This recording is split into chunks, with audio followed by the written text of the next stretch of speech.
네, 내가 생각을 좀 해봤는데 매번 그 회차 할 때마다 뽑아주는 게 낫겠더라고요. 그냥 매번 할 때마다 뽑아서 주고, 여러분들 교재는요 또 이제 학교에서 수업 듣고 또는 수업 듣기 전에 미리 또 다시 한번 풀어보고, 그러니까 보고 따로 다시 한번 풀어보고, 그 다음에 내가 이제 정답으로 체크했던 것들의 근거와 그 다음에 이제 수업 시간에 내 쌤이 이제 이렇게 막 표시해줬던 근거랑, 그 다음에 내가 혼자 또 따로 풀어봤을 때 어떤 근거랑 이런 것들 좀 어느 정도 일치하는지 그냥 비교도 한번 해보고 하는 차원에서 그냥 프린트들을 계속 좀 나눠주고 할 것 같아요. 그래서 쌤이랑 이번 기말 대비하는 동안에는 좀 이렇게 파일 같은 거 좀 뭉치로 들고 다니면 좋을 것 같습니다. 그렇죠? 그래서 오늘 하고 7일차 거도 좀 얘기해요. 내 생각에 지금 한 3개 하지 않을까? 예상이 됩니다. 자, 일단 사유재단부터 볼게요. 내가 어저께 저기 뭐지? 이제 여러분들이랑 쳤어요. 여러분 말고 다른 학교도 쳤어요.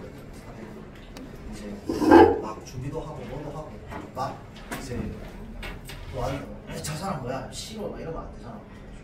막 준비도 막 열심히 하고 수업도 막 힘내가지고 하고 아침에 일어났는데 목소리가 안 나오는 거예요.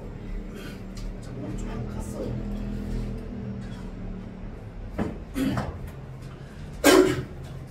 수업이 아직 내가 9시간이 남았거든요. 수업이. 근데 목소리가 좀 작을 수 있어요. 알겠죠? 양해를 좀 부탁드릴게요.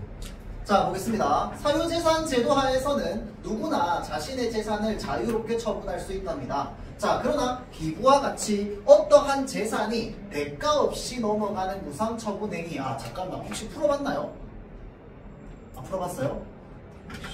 자, 알겠어요. 자, 그래서 무상처분행위가 행해졌을 때는 그 당사자의 무상처분자와 무상취득자의 의사와 무관하게 그 결과가 번복될 수 있답니다. 자, 이게 무슨 말이야? 자, 그러니까 사유재산 제도 안에서 내가 무상으로 아무 이유 없이 돈을 줬어. 그럴 수 있잖아. 기부할 수도 있고, 맞죠? 뭐 기증할 수도 있고 할 수 있어. 자, 그런데 내가 무상 처분했던, 내가 무상으로 받았던 네가 서로의 의사와 무관하게 그 줬던 결과가 번복될 수가 있다는 거야. 자, 그래서 무상처분자가 사망하게 되면, 내가 사망하게 되면 상속이 개시됩니다. 근데 내 아래에 나한테 상속받아야 될 사람이 있는 거야. 그 사람은 우리는 상속자라고 부른다. 그렇죠? 상속자. 그러면 내가 주는 거잖아. 그치? 그럼 나는 어떤 사람이 되는데? 피상속자가 됩니다. 이거 여러분들 우리가 보통 피라는 말은 이제 당하다, 받다 뭐 이런 의미로 쓰잖아. 그치? 그런데 상속의 개념에서는요, 피상속인이 죽은 사람입니다. 주는 사람이야. 상속하는 사람이 받는 사람이야. 무슨 말인지 알겠죠? 자, 그래서 그 상속인들이 유류분을 반환받을 수 있습니다. 그래서 왜 드라마나 영화 중에 이런 거 있잖아. 자식놈들 꼴 보기 싫어가지고 나는 뭐 저 우리 집에 저기 새로 들어온 저 착한 딸내미한테 전 재산을 물려주겠다. 막 가족들이 헉 하고 놀래가지고 하는데 사실은 유류분 반환 소송하면 됩니다. 알겠죠? 그러면 얼마나 받을 수 있어요? 글 읽었다면 얼마나 받을 수 있어요? 절반을 받을 수 있습니다. 알겠죠? 다는 못 받아요. 절반은 받을 수 있어요. 자, 볼게요. 유류분을 반환할 수 있는 권리인 유류분권을 행사할 수 있기 때문입니다. 이때 무상처분자는 피상속인이 되고 그의 권리와 의무는 상속인에게 이전됩니다. 왜? 난 죽어서 세상에 없어. 맞죠? 난 피상속인이고 이제 제가 상속인이야. 제가 나 대신 권리를 행사하기 때문입니다. 그래서 유류분권을 주장할 수 있습니다. 권리가 제한테 넘어갔기 때문이야. 알겠죠? 자, 그래서 무상처분자 죽은 사람입니다. 피상속인이 되고요. 그 권리는 전부 누구한테 넘어간다고? 상속인한테 넘어갑니다.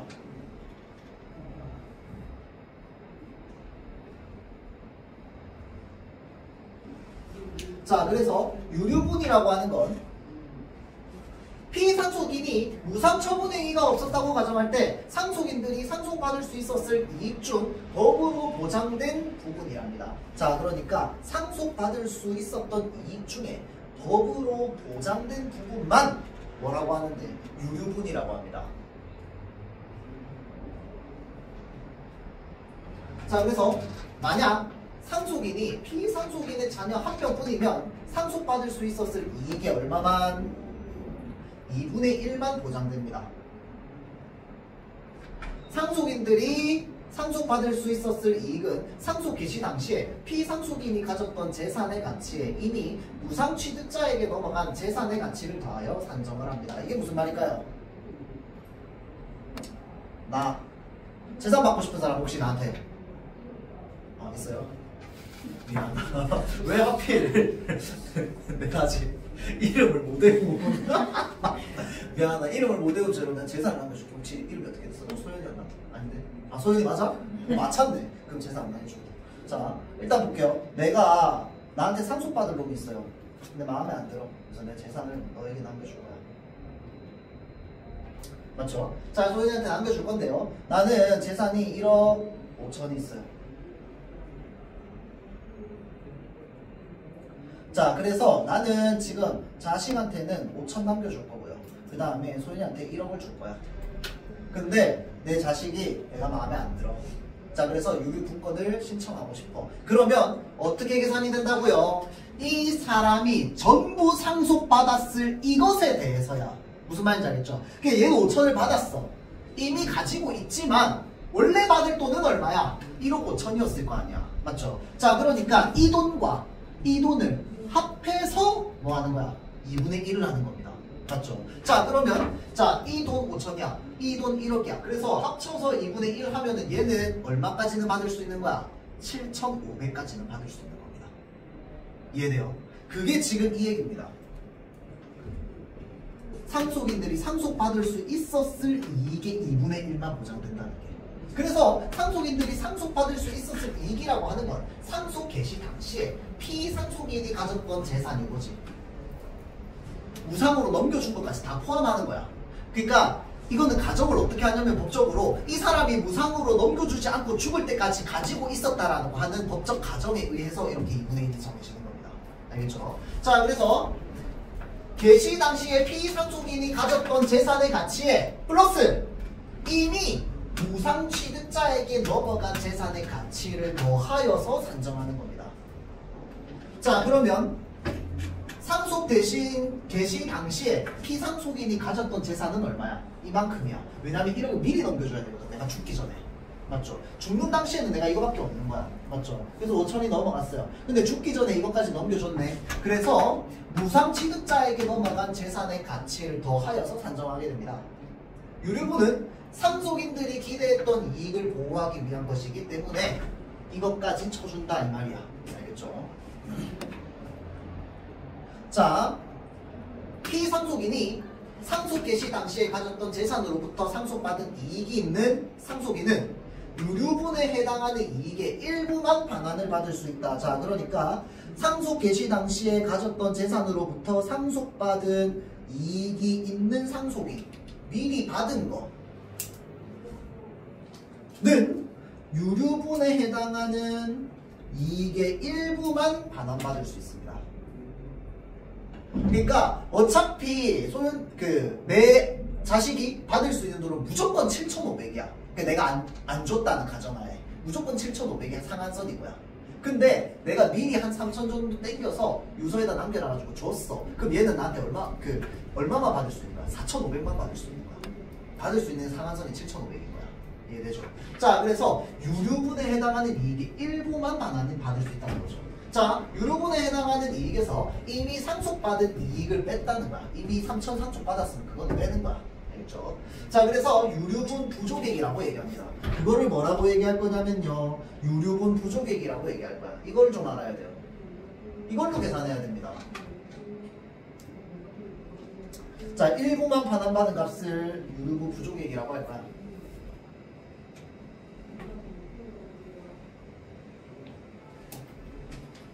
유류분 부족액의 가치는 금액으로 계산되지만 항상 돈으로 반환되는 것은 아니랍니다. 돈 없으면 어떡할 거야? 재산 가져가야지. 맞죠? 자, 만약 무상 처분된 재산이 돈이 아니라 물건이라 주식처럼 돈 이외의 재산이라면 처분된 재산 자체가 반환 대상이 되는 것이 원칙입니다. 그러니까 얘가 예를 들어서 뭐가 있을까? 되게 소중한 어떤 물건 같은 거야. 얘를 잘라서 줄 수는 없잖아. 맞지? 그러면 어떻게 되냐면 그냥 넘어가는 거야. 물건 자체가. 알겠죠? 다만 그 재산 자체를 반환하는 것이 불가능할 수도 있습니다. 그럴 때는 어떻게 하느냐? 무상 취득자가 돈으로 반환해야 됩니다. 그러니까 그 물건을 줄 수 없는 상황이 있을 수도 있잖아. 그럴 때는 어떻게 한다? 이 사람이 유류분 부족한 만큼을 그냥 돈으로 줘야 된다는 거야. 무상 취득자가 줘야 된다는 거야. 소연이가 내 아들한테 줘야 된다는 거야. 줄 수 없는 물건의 경우에는. 알겠죠? 자, 그래서 또한 재산 자체의 반환이 가능해도 유류분권자와 무상 취득자가 합의에 의해서 둘이 합의하는 거야. 아, 근데 물건은 내가 좀 주기 싫은데 혹시 돈으로 주면 안 될까? 합의되면 돈으로 줄 수 있다는 거야. 알겠죠? 자, 그래서 합의에 의해서 돈으로 반환될 수도 있습니다. 무상 처분된 재산이 물건이라면 유류분 반환은 어떤 형태로 이루어질까? 자, 무상 취득자가 반환해야 할 유류분 부족액이 무상 처분된 물건의 가치보다 적다면, 자, 그러니까 그 물건인데 걔가 물건이면 유류분 부족액이 무상 처분된 물건의 가치보다 적다면 유류분권자, 그러니까 유류분을 받을 수 있는 이 권리를 가지고 있는 사람은 그 물건의 가치에 상당하는 금액에서 유류분 부족액이 차지하는 비율만큼 무상 취득자로부터 반환을 받을 수 있다라고 되어 있죠. 자, 이게 무슨 말입니까? 자, 물건의 가치에 상당하는 금액에서 유류분 부족액이 차지하는 비율만큼 무상 취득자로부터 반환을 받을 수 있다. 우리가 요걸 가지고 보통 뭐라고 얘기하면 지분이라고 얘기하지. 나 몇 대 몇, 너 몇 대 몇. 그렇죠? 자, 그러니까 다는 안 돼. 비율만큼 나누는 거야. 맞죠? 아까 물건 같은 경우에는 자를 수가 없다고 했잖아. 그치? 그러면 얘를 가치를 돈으로 매겨가지고 나누면 되겠지만 그게 아니라 뭐 주식일 수도 있고 땅일 수도 있고, 맞지? 그러면 어떻게? 비율로, 지분으로, 회사일 수도 있고 나누는 거야. 알겠죠? 자, 그래서 이로 인해 하나의 물건에 대한 소유권이 여러 명에게 나눠지는데, 자, 이때 각자의 몫을 우리는 뭐라고 한다? 지분이라고 하는 거야. 그래서 지분으로 내 자식은 7,500만큼은 어떻게든 채워서 받을 수 있는 거야. 알겠죠? 자, 그래서 보자면 무상 처분된 물건의 시가가 변동하면 유류분 부족액을 계산할 때는 언제 시가를 기준으로 잡아야 할까? 이게 중요하지. 맞죠? 땅값은 계속 변하잖아. 맞지? 자, 잘 보세요. 유류분 취지에 비추어서 상속 개시 당시의 시가를 기준으로 해야 된다는 거야. 왜냐면 어찌됐건 내가 이 땅을 넘겨줄 건데 넘겨주는 시점이 상속의 개시 시점이잖아. 그러니까 그때를 기준으로 해야 된다는 거야. 그때의 땅값을 기준으로. 근데 이러면 문제가 생기는 게 사실은 내가 무상 취득, 그러니까 무상으로 땅을 내준 게 10년 전에 내줬다 쳐봐봐. 땅값이 차이가 엄청 클 거 아니야. 그렇죠? 자, 다만 물건의 시가 상승이 무상 취득자의 노력에서 비롯됐으면, 내가 별것도 아닌 회사라 가지고 그냥 무상으로 줬다. 얘가 막 키워가지고 100억짜리 회사로 만든 거야. 그러면 50억 줘야 돼? 아니잖아. 맞지? 자, 그러니까 무상 취득자의 노력에서 비롯됐으면 그때 1억짜리 내가 회사 줬으면 그 1억 당시의 시가를 기준으로 하는 거야. 노력에 의해서 비롯됐으면. 자, 정해진 유류분 부족액을 근거로 반환 대상인 지분을 계산할 때는 시가 상승의 원인이 무엇이든 상속 개시의 당시의 시가를 기준으로 해야 된다라고 되어 있습니다. 자, 잘 보세요. 자, 그러니까 기본적으로는 상속 개시 당시의 시가를 기준으로 부족액을 계산해야 돼. 근데 무상 취득자의 노력에 의해서 비롯됐으면 취득 당시의 시가를 기준으로 해야 돼. 자, 그래서 이렇게 정해진 유류분 부족액을 근거로 해서, 자, 반환 대상인 지분을 계산할 때는 시가 상승의 원인이 무엇이든 상속 개시 당시의 시가를 기준으로 해야 된다는 겁니다.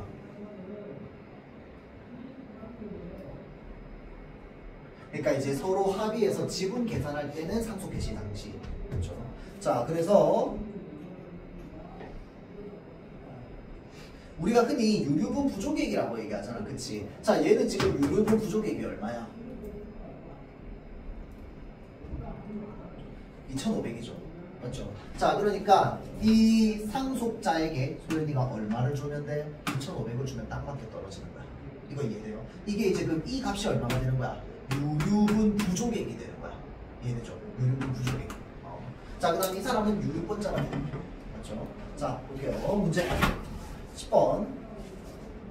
자, 이거는 윗글의 내용과 일치하지 않는 것이다. 그렇죠? 않는 것. 정답은 2번이 나왔죠? 2번 볼게요. 유류분권이 보장되는 범위는 유류분 부족액의 일부에만 해당한다라고 되어 있습니다. 맞나요? 맞다. 와, 정답이 2번이었거든요. 자, 유류분권이 보장되는 범위는 유류주 부족액의 일부가 아니라 뭐가 돼야 돼? 전체가 돼야 돼요. 유류분 부족액을 다 받기 전까지는 유류분권은 계속 보장되는 거야. 맞지? 얘 입장에서도 2,500 다 받을 때까지 계속 달라 그럴 거 아니야. 맞지? 근데 다 받았어. 그러면 유류분 부족액 이제 얼마야? 빵원이지. 그럼 부족액 이제 없어요. 유류분권 누구한테도 이제는 이게 권리 행사를 할 수 없지. 맞죠? 자, 그래서 전체가 돼야 되겠다. 그렇죠? 나머지나 맞는 말이에요. 자, 다음 11번 봅시다. 적절한 거 찾으래요. 자, 무상 처분된 재산이 물건이 한 개이면 유류분권자는 그 물건을 전부 반환한다. 맞나요? 자, 이게요, 여러분들 이것도 생각해야 돼요.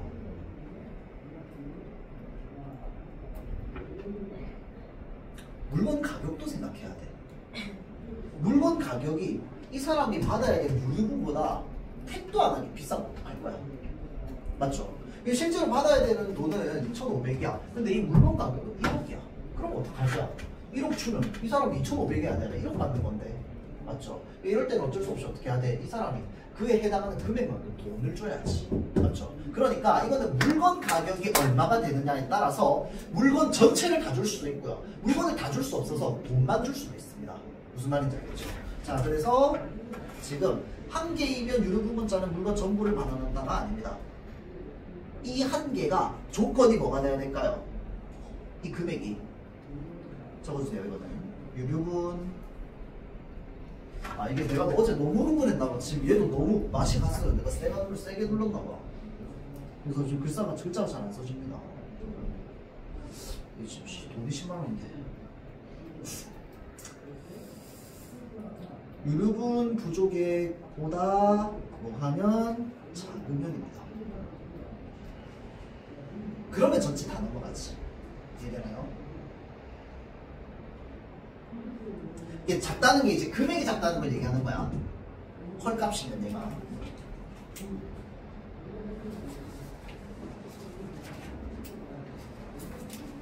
자, 다음 2번 볼게요. 무상 처분된 물건이 반환되는 경우 유류분 부족액이 클수록 무상 취득자의 지분이 커진다. 맞나요?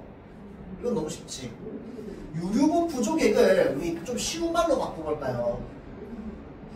그냥 받을 돈. 누가 받을 돈?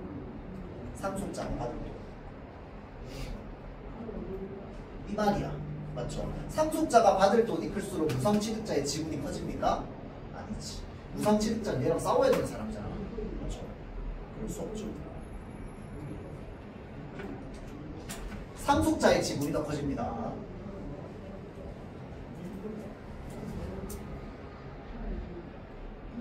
자, 다음 3번 선지.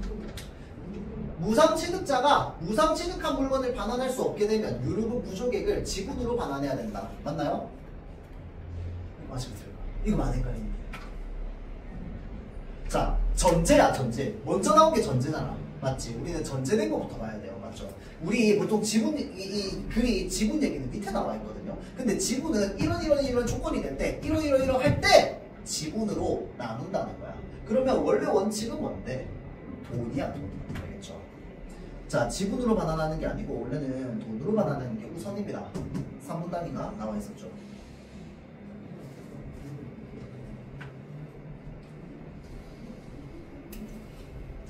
자, 다음 유류분권자가 유류분 부족액을 물건 대신 돈으로 반환하라고 요구하였더라도 무상 취득자는 무상 취득한 물건으로 반환할 수 있다.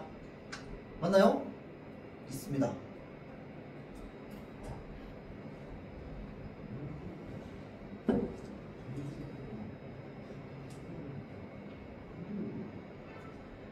왜냐면 이게 지금 여기에 나와 있는데 두 번째입니다. 여기 있습니다. 유류분 부족액의 가치는 금액으로 계산되지만 항상 돈으로만 되는 것은 아니다 라고 딱 명시되어 있어요. 알겠지? 그러니까 꼭 돈이 아니어도 된다 이 말입니다. 그렇죠? 자, 5번 무상 처분된 물건의 일부가 반환되면 무상 취득자는 그 물건의 소유권을 가지고 유류분권자는 유류분 부족액만큼 돈을 받게 된다. 맞나요? 자, 잘 보세요. 여기는 일부라고 돼 있는데 이게 조건이잖아. 일부가 반환되면 뭘 받는데? 지분이요. 그렇죠? 이때 지분입니다. 그래서 3번, 5번 선지는 좀 생각해 놓으세요. 이거 선생님 말 바꿀 수 있어요.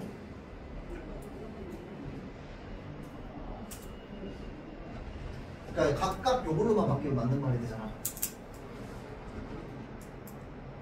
자, 다음 12번 넘어갈게요. 자, 유가를 통해 알 수 있는 기억의 이유로 가장 적절한 것은 이라고 되어 있습니다. 자, 유류분은 피상속인이 자유롭게 처분한 근데 이거는 사실 틀린 선지를 좀 보기 애매하다. 자, 요거 기억 한번 볼게요. 기억은 뭐였습니까? 자, 잘 보세요. 유류분의 취지에 비추어 상속 개시 당시의 시가를 기준으로 해야 된다라고 되어 있어요. 왜 그렇게 하는 걸까요?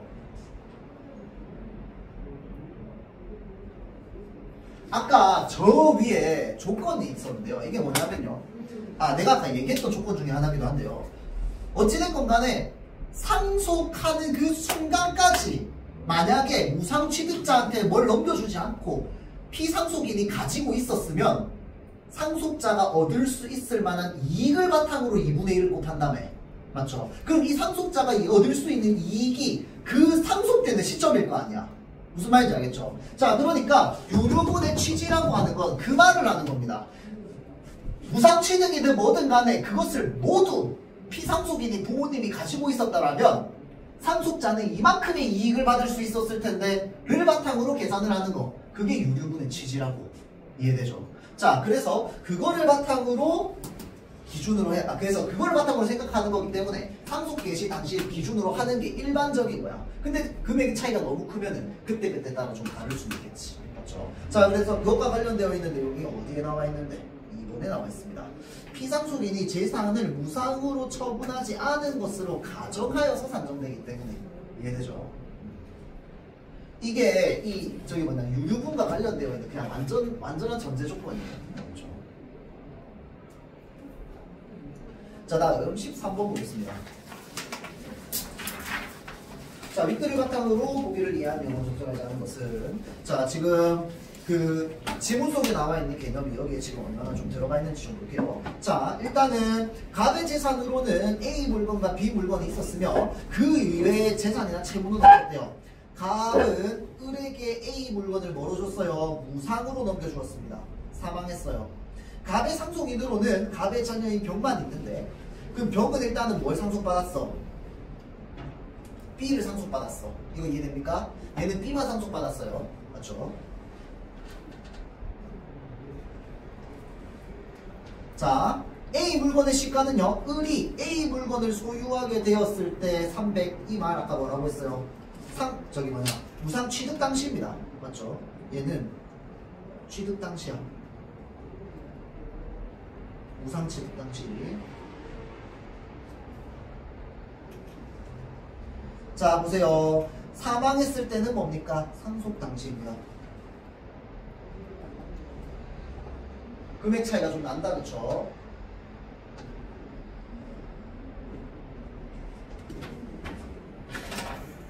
병은 갑이 사망한 날로부터 3개월 후에 을에게 유류분권을 행사했답니다. B 물건의 시가는 병이 상속받았을 때부터 병이 을에게 유류분 반환을 요구했을 때까지 뭐로 동일하다? 100으로 동일하대요. 그러니까 B 물건은 100이야. 항상 고정이야. A만 변했네. 자, 보겠습니다. 1번 선지. A 물건의 시가 상승이, 혹시 여러분들 이거 계산해봤나요? 좀 해봤어? 자, 비교 한번 해보세요. A 물건의 시가 상승이 을의 노력과 무관한 경우 유류분 부족액은 300이다 라고 되어 있습니다. 을의 노력과 무관했으니까 만약에 얘한테 안 줬으면은 이 700은 누구한테 가 있겠어? 갑한테 가 있겠네. 맞죠? 병한테 가 있겠네. 병 맞나? 병한테만 가 있겠네. 자, 그러면 지금 병이 받은 돈 얼마야? 100이야. 건물 100짜리 건물 받았어요. 맞지? 자, 그 다음에 지금 을이 받은 게 얼마야? 700까지 올랐잖아, 상속 당시에. 맞죠? 그러면 뭐 해야 돼? 두 개 더 해야지. 맞죠? 800. 그러면 유류분 금액은 얼마야? 총 400이야. 부족액은 얼마야? 300이지. 맞죠? 이거 맞는 선지. 틀리면 잡는다. 자, 다음 볼게요. A 물건의 시가 상승이 을의 노력과 무관한 경우 유류분 방안의 대상은 A 물건의 7분의 3 지분이다. 1번, 2번 선지 똑같은 말입니다, 여러분들. 7분의 3하고 300만원 똑같아요, 여러분들. 알겠죠?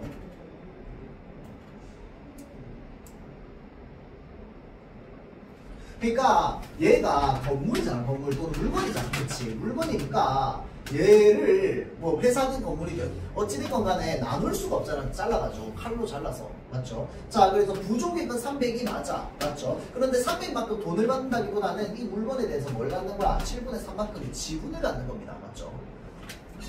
근데 결국은 금액은 300 똑같이. 자, 다음 3번 선지. A 물건의 시가가 을의 노력으로 상승한 경우 유류분 부족액은 100이다. 자, 계산해볼까요? 자, 일단은 이 사람이 받아야 되는 돈은 100이고요. 그 다음에 이제 노력으로 상승했으니까 무상취득 당시를 봐야 되겠네. 300입니다. 맞죠? 자, 그러면 300이에요. 다 더하면 얼마야? 400. 그 중에서 내가 받을 수 있는 돈은 얼마야? 최대 200입니다. 맞죠? 그럼 부족액은 얼마? 100이겠네. 이미 100 받았으니까. 그렇죠? 자, 다음 A 물건의 시가가 을의 노력으로 상승한 경우 유류분 반환의 대상은 A 물건의 3분의 1 지분이다 라고 되어 있습니다. 봐봐, 또 3, 4번 똑같은 말입니다. 맞죠? 그러면 얘를 뭘로 바꾸면 돼? 7분의 몇 수로 바꾸면 돼. 맞지? 자, 지금 아까 현재 가격으로, 그러니까 이거는 근데 이거 좀 헷갈릴 수 있겠다. 어찌됐건 간에 건물의 지금 가격은 얼마야? 300이야 700이야? 700이야. 맞죠? 자, 그러니까 700을 기준으로 계산해야 돼. 지금 가격. 어차피 얘 판 게 아니잖아. 자, 그러면 얘는 대상은 A 물건의 3분의 1 지분이 아니라 얼마가 돼야 돼? 그렇지. 7분의 1 지분이 돼야 되겠죠. 100만원만큼.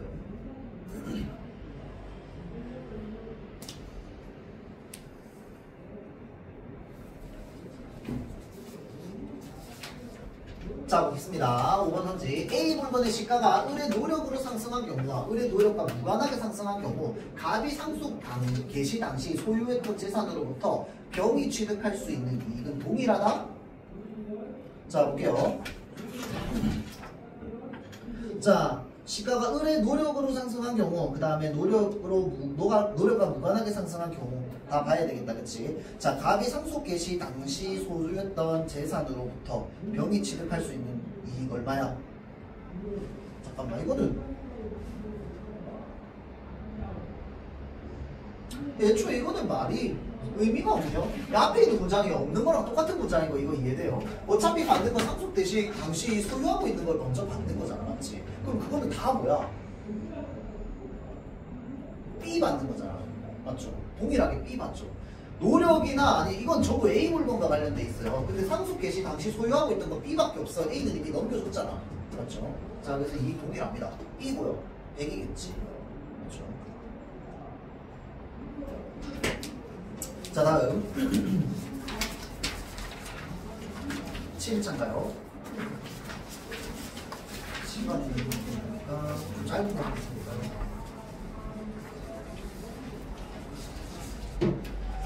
요거 뒤에 법령의 조문이 있죠. 요거 사회 지문을 봅시다. 내가 볼 때 오늘 요 꽃게는 못할 것 같거든요. 꽃게는 사무실 안 합니다.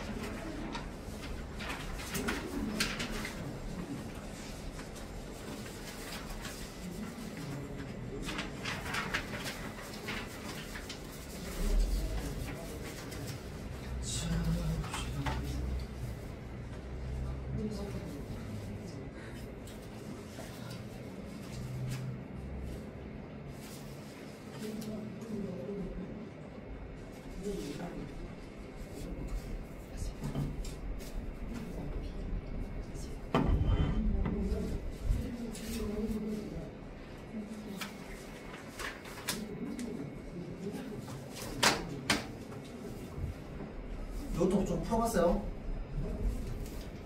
교남 풀었어? 아, 풀려 있었어? 알고 봤더니. 오케이, 자 봅시다. 자, 법령의 조문은 사회지문 중에 연습 2개로. 자, 법령의 조문은 대개 A에 해당하면 B를 해야 한다 라는 요건과 효과로 구성이 되어 있습니다. 자, 요건은 요거겠지. 해야 되는 건 요거겠지. 맞죠? 자, 그래서 요건과 효과로 구성된 조건문으로 구성됩니다. 하지만 그 요건이나 효과가 항상 일의적인 것은 아닙니다. 그 말이 무슨 말이야? 한 가지의 의미만 가지고 있는 건 아니다. 이렇게 해석될 수도 있고 저렇게 해석될 수도 있고. 그래서 누가 돈 많이 버는 거야? 변호사가 돈 많이 버는 거지. 맞죠? 자, 볼게요. 하지만 그 요건이나 법조문에는 구체적 상황을 고려해야 그 상황에 맞는 진정한 의미가 파악되는 뭐가 있다? 불확정 개념이 있는다. 그래서 이런 상황에선 이런 법을 적용해서 이렇게 하는 게 더 유리해. 아니야, 저렇게 하는 게 더 유리해. 계속 바꿀 수 있잖아. 맞죠? 자, 그래서 이제 불확정 개념이 사용됩니다. 그래서 여기 그래서 얘기하는 거는 불확정 개념이라고 하는 게 그게 무엇이냐 인 거죠. 자, 개인 간 법률관계를 규율하는 민법에서 불확정 개념이 사용된 예로는 손해배상 예정액이 부당히 과다한 경우에는 법원은 적당히 감액할 수 있다라는 조문을 들 수 있습니다.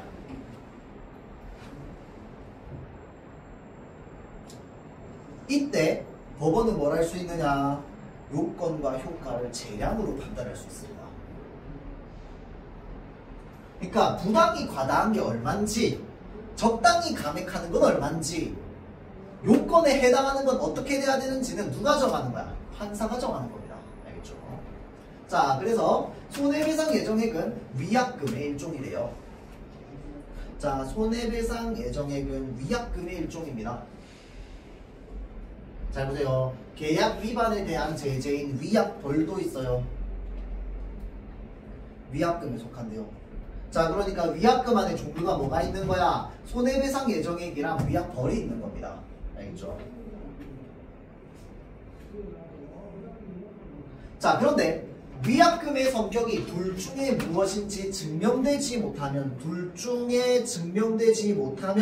뭐로 된다? 손해배상 예정액으로 다뤄진다. 자, 근데 여러분들 법칙은 많이 읽어봤잖아. 손해배상 예정액이 있을까요? 위약벌이 있을까요? 그러니까 우리가 충분히 추론해볼 수 있어.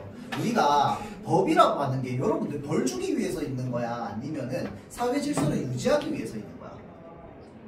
사회 질서 유지를 목적으로 하는 게 현대법의 정의입니다. 맞죠? 그 말은 봐봐, 둘 중에 뭔지 증명되지 못했다며. 그럼 큰 벌 내려야 돼? 작은 벌 내려야 돼? 이해돼요? 충분히 추론해볼 수 있습니다. 알겠죠? 여러분들이 사회 지문들을 좀 많이 읽어보고 그 다음에 법과 관련되어 있는 지문들을 좀 많이 읽어보다 보면 충분히 좀 이것도 추론해볼 수 있어요. 알겠지? 자, 볼게요. 채무자의 잘못으로 계약 내용이 실현되지 못하여 혹시 채권자 채무자 헷갈리는 사람 있습니까? 없나요? 확실해? 일단 보면 안 헷갈려? 자, 채무자라고 하는 건 뭐야? 의무를 지고 있는 사람을 말하는 겁니다. 맞죠? 채권자는 뭐야? 권리를 지고 있는 사람을 말하는 거야. 맞지? 그럼 채권자는 반드시 해야 될 일이 있어요? 없어요. 그런데 채무자는 반드시 해야 할 일이 있어요? 있어. 뭔데? 빚을 갚아야지. 맞죠? 또는 물건을 돌려줘야지. 맞죠? 그게 채무자입니다. 자, 채무자의 잘못으로 계약 내용이 실현되지 못하여 계약 위반이 발생하면 뭔지는 모르겠지만 자, 뭐 해야 되는 일이 있는데 안 한 거겠지. 맞죠? 이로 인해 손해를 입은 채권자가 손해 액수를 증명해야 그 액수만큼 손해배상금을 받을 수 있습니다. 자, 그러니까 증명은 누가 해야 돼? 돈 받을 사람이 해야지. 채권자가 손해 액수를 증명해야 손해배상 받을 수 있습니다.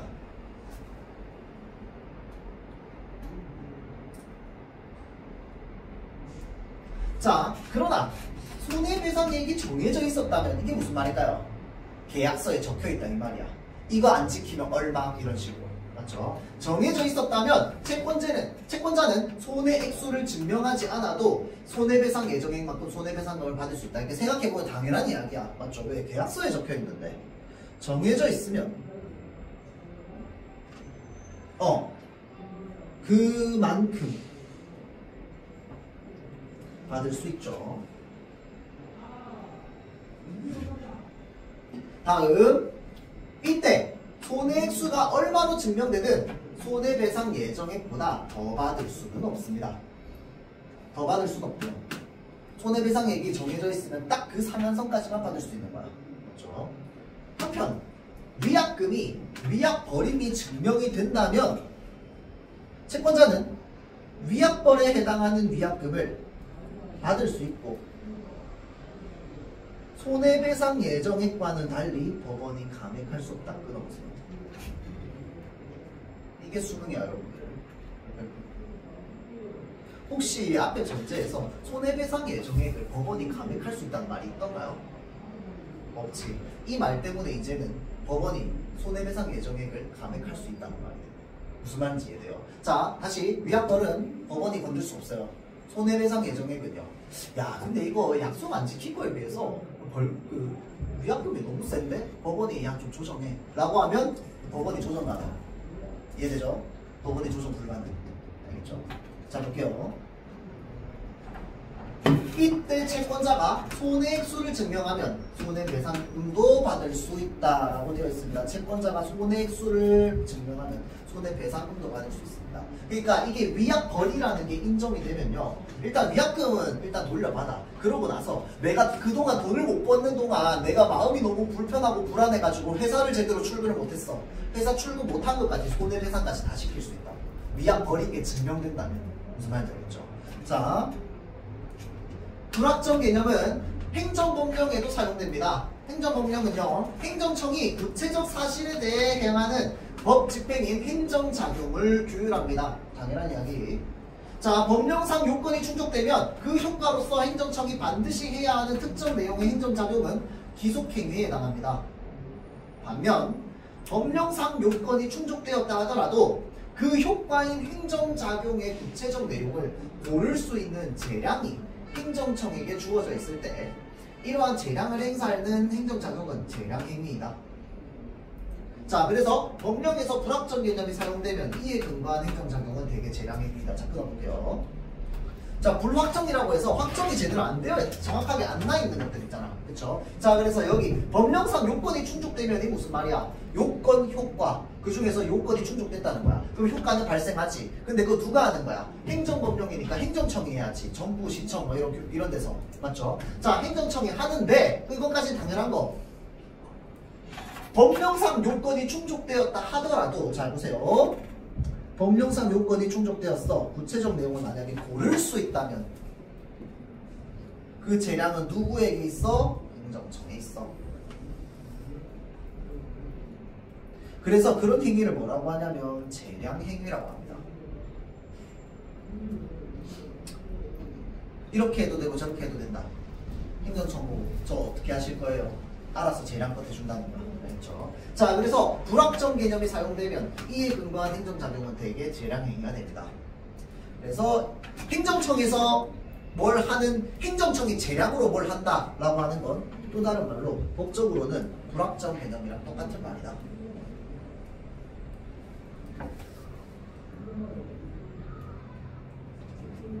다음, 행정청은 재량으로 재량 행사의 기준을 명확히 정할 수 있는데 이 기준을 뭐라고 한다? 재량 준칙이라고 합니다. 그러니까 재량이지만 난 네가 좋으니까 이렇게, 너 싫으니까 이렇게 돼, 안 돼? 안 돼. 너가 있는데 기준이 명확하게 있어요. 알겠죠? 자, 재량 준칙이라고 합니다. 그런데 얘는 법령이 아니에요. 그러면 부산시장이요, 진짜 뭘 마음에 안 들어 해서 절대 안 해주고 싶어. 안 해줄 수 있습니다. 이해되죠? 자, 그래서 재량 준칙은 법령이 아니므로 준칙대로 재량을 행사하지 않아도 근거 법령 위반은 아닙니다. 근데 신분사의 제보에 진짜 시장에 나만 날 미워해가지고 그럼 도덕적으로 욕먹겠지. 맞죠? 네. 예를 들자면 다만 그건 있어요. 특정 요건 하에서. 근데 내가 가지고 있는 요건이랑 제가 받았던 요건이랑 완전 똑같아. 배경이 완전 똑같아. 100% 똑같아. 그러면 행정작용이 반복되어서 관행이 생기고 나면은 어떻게 해줘야 된다? 관행대로 해줘야 됩니다. 얘는 관행대로 해주면서 얘는 안 해줘? 그러면 안 돼. 알겠죠? 자, 그래서 볼게요. 특정 요건 하에서 재량 준칙대로 특정한 내용의 적법한 행정작용이 반복되어서 관행이 생기고 나면 뭐 해줘야 된다? 동일한 내용의 행정작용을 똑같이 해줘야 됩니다. 차별하면 안 됩니다.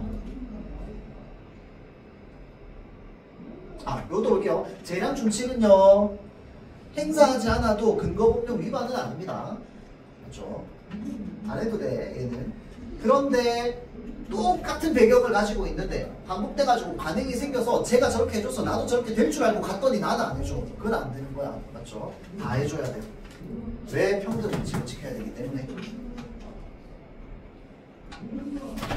자, 10번 볼게요. 윗글의 내용과 일치하지 않는 것은, 자, 법령의 요건과 효과에는 모두 불합정 개념이 사용될 수 있다. 맞나요? 맞죠? 대개 이렇게 구성되어 있다고 하잖아. 그럼 대부분 이렇게 구성되어 있다는 거야. 맞죠? 자, 법원은 불합정 개념이 사용된 법령을 적용할 때 재량을 행사할 수 있다? 있죠. 어떻게 재량을 행사하는데? 얘를 어떻게 해석할 것인가? 이렇게 할 수도 있고 저렇게 할 수도 있고 어떻게 할 것인가는 법원이 판단하는 겁니다. 맞죠? 근데 차별은 하면 안 되지. 차등은 두면 안 되지. 맞죠? 동등한 것 안에서는 법원이 재량권 행사합니다. 자, 다음 불합정 개념이 사용된 법령의 진정한 의미를 이해하려면, 자, 구체적 상황을 고려해야 된다. 이거 아까 지문에 그대로 나와 있었습니다. 그렇죠? 자, 다음 4번 불합정 개념이 사용된 행정법령에 근거한 행정작용은 재량행위의 경우보다 기속행위의 경우가 더 많다 라고 되어 있죠. 맞나요? 자, 보세요. 기속이라고 하는 거는 이제 좀 뭐라 해야 되지? 그냥 반드시 이렇게 해야 되라고 정해져 있는 게 기속입니다. 맞죠? 자, 그런데 여기에 뭐라고 되어 있어 지금? 불합정 개념은 아까 내가 뭐랑 똑같다고 했어? 재량준칙, 재량원칙이랑 똑같다고 했잖아. 무슨 말인지 알겠죠?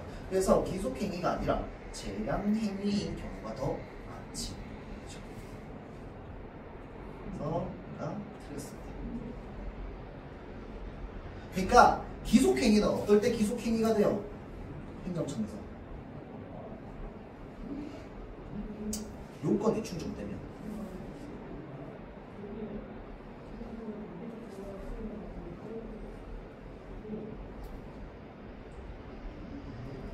자, 그래서 아까 그 첫 번째 문장에 나왔던 A에 해당하면 B를 해야 된다라고 할 때 A가 요건이었다. 그렇죠? 자, 다음 기억 볼게요. 기억. 요거 그때 학생들 좀 많이 틀렸었는데, 자, 재량준칙과 관련되어 있는 이야기입니다. 적절 한번 볼게요. 재량준칙은 법령이 아니기 때문에 일의적이지 않은 개념으로 규정된다. 맞나요? 아닙니다.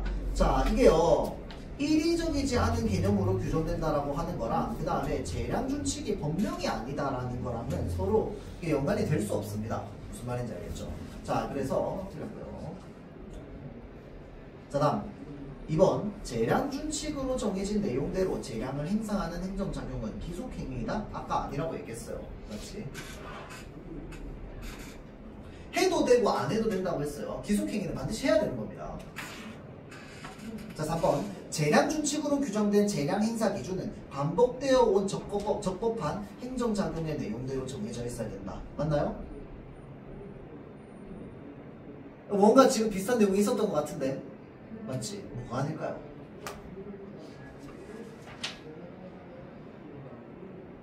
자, 아까 얘기해볼게요. 관행이라고 얘기하잖아. 관행은 법으로 정해져 있는 거야? 아닙니다. 맞죠? 적법한 행정작용의 내용대로 아니지. 법적으로 적합하냐 안 적합하냐 이런 것들에 대해서 얘기를 하는 게 아니야. 맞죠? 법적으로 판단하는 게 아니고 관행은 재량입니다. 해도 되고 안 해도 되는데 반복되어 왔으면 해야 된다는 거야. 맞죠? 관행은 재량에 해당합니다. 자, 다음 재량준칙이 정해져야 행정청은 특정 요건 하에서 행정작용의 구체적 내용을 선택할 수 있는 재량을 행사할 수 있다. 뭐가 틀렸을까요? 일단 틀렸습니다. 뭐가 틀렸어요?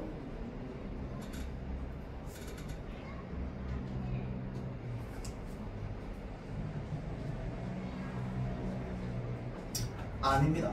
알겠죠? 재량준칙이 정해져야가 아니고 이제 재량준칙은 나중에 이거 다음에 정해지는 겁니다. 알겠죠? 자, 그래서 행정처분 특정 요건 하에서 행정자금의 구체적 내용을 선택할 수 있는 게 재량이잖아, 그치? 그럼 일단은 재량을 행사할 수 있는 상황이 됐을 때 둘 중에 하나를 해줘야 돼. 처분을 해줘야 되는데 A 처분을 해줄까 B 처분을 해줄까? 그 뒤에 기준을 생각해야지. 심지어 기준이 없을 수도 있는데 이거 이해되나요? 기준이 어떻게 하면 없을까요? 세상에서 처음 해주는 거면 선례가 없다면 이해돼요? 그때는 기준이 없습니다. 이해되죠? 왜? 재량은 해도 되고 안 해도 되는 거니까. 이해되죠? 자, 그래서 5번 보세요. 지금 재량준칙의 특정 요건에서 적용된 선례가 없다고 하는 게 무슨 말이야? 관행이 만들어지지 않았다랑 똑같은 말입니다. 한 번도 이걸 해본 적이 없다는 거야, 이 재량을. 무슨 말인지 알겠죠? 그러면 뭐 해? 재량준칙 따르지 않을 수도 있다. 5번이 맞는 말이면 4번은 무조건 틀린 말입니다. 서로 반대되는 문장이야, 맞죠? 재량준칙 따르지 않을 수도 있지. 없는데 뭐. 맞죠? 자, 근데 이제 이렇게 선례가 만들어지고 나면 그때부터는 얘랑 비슷하게 해줘야 됩니다. 맞죠? 정답이 5번이 되는 거죠. 자, 그래서 요건 좀 해줍시다. 적용된 선례가 없으면이라고 돼 있다. 그치? 그 말은 무슨 말이야? 관행이 없다 이 말이랑 똑같은 말입니다. 자, 다음 12번 볼게요. 자, 갑은 을에게 물건을 팔고 그 대가로 100을 받기로 하여는 매매 계약을 맺었대요. 그 후 갑이 계약을 위반하여 을은 얼마의 피해를 입었어? 80의 손해를 입었답니다. 피해를 입었대요. 자, 이와 관련하여 세 가지 상황이 있다고 해봅시다. 위약금 약성이 없었다. 갑이 을에게 위약금을 100을 약정했고 위약금의 성격이 무엇인지 증명되지 못했다. 갑이 을에게 위약금 100을 약정했고 위약금 성격이 위약 벌임이 증명됐다. 여기에서 일단 우리가 나다에서 생각을 해봐야 되는데 갑이 을에게 위약금 100을 약정했잖아. 어겼어. 일단 얘는 받을 수 있는 돈이 얼마야? 100이야. 얘는 받을 수 있는 돈이 얼마야? 100 플러스 알파. 이해되죠? 자, 그래서 우리가 이 정도 좀 생각을 해봐야겠다. 그치? 자, 이렇게 되면 사실 쉬운데 가에서 을의 손해가 얼마인지 증명되지 못한 경우에도 갑이 을에게 80을 지급해야 하고 자, 법원이 감액할 수 없다라고 되어 있어요. 일단은 지금 여기서 몇 가지가 틀렸는데 위약벌임이 증명되지 않으면 감액할 수 없다도 틀린 말이 됩니다. 감액할 수 없는 건 뭐밖에 없어? 위약벌밖에 없습니다. 이거 이해돼요? 자, 그 다음에 또 틀린 거 있어요. 얼마인지 증명이 안 됐는데 80을 준다고요? 안 되지. 이해되죠? 그래서 이거는 앞문장 뒷문장 다 틀렸습니다. 그렇죠? 자, 다음 2번 선제 볼게요. 손해가 얼마인지 증명되지도 않았는데 80 달라고 하면 안 되지. 증명해야지 80 받을 수 있지. 그렇죠? 자, 다음 나에서 을의 손해가 80임이 증명된 경우 갑이 을에게 100을 지급해야 되고요. 자, 법원이 감액할 수 있다. 맞나요?